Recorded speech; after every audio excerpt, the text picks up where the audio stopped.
Я психиатр и врач-психотерапевт. За последние годы, в силу того, что у меня очень много было каких-то своих проектов, я меньше стал следить за литературой, и поэтому надеюсь, что среди моих слушателей есть психиатры и психотерапевты, и, возможно, вы поделитесь со мной этими знаниями. Что я вижу клинически?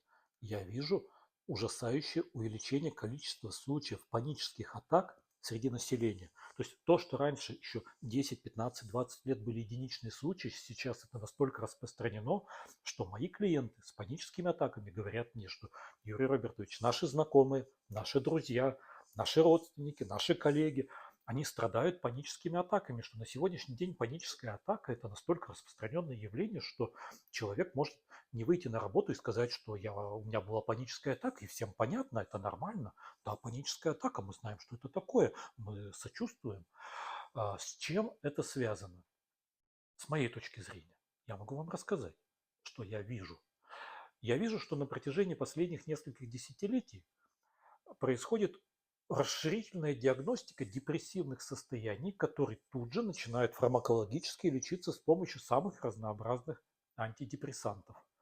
К чему это приводит? Что такое депрессия? Депрессия – это состояние, когда тебе очень хочется умереть, но ты не можешь себе этого позволить. Не депрессия приводит к суицидальным мыслям. Суицидальные мысли, которые человек не может реализовать в силу ряда обстоятельств – семья, дети, совесть, вера и так далее. Нереализованные суицидальные мысли приводят к подавлению, к депрессивному состоянию от не очень хорошей и некачественной жизни. Что мы делаем?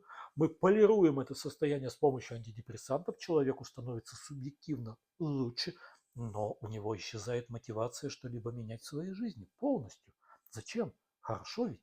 Появляется мотивация только принимать антидепрессанты в нарастающих дозировках до исчезновения жалоб.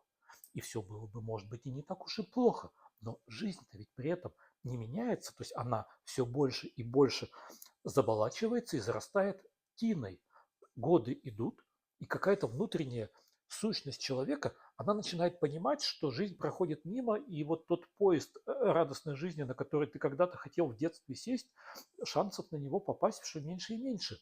И вот сквозь этот заасфальтированный антидепрессантами депрессивный пласт начинают прорываться, как вулканы, вот эти эмоциональные вспышки панических атак, которые свидетельствуют о том, что в жизни человека уже настолько все стало плохо, что никакие другие факторы уже не сдерживают его внутреннее желание умереть. И вместо того, чтобы разбираться в причинах, которые вызывают эти и депрессивные состояния, и тревожные состояния, вместо этого что мы делаем? Мы поверх слоя антидепрессантов, которые заполировали, заасфальтировали, забетонировали депрессивный пласт, когда сквозь это начинает вырываться еще и генерализованная тревожная симптоматика, либо панические атаки, мы сверху еще полируем это слоем транквилизаторов и анксиолитиков. Вы знаете, мне кажется, что это тупиковый путь.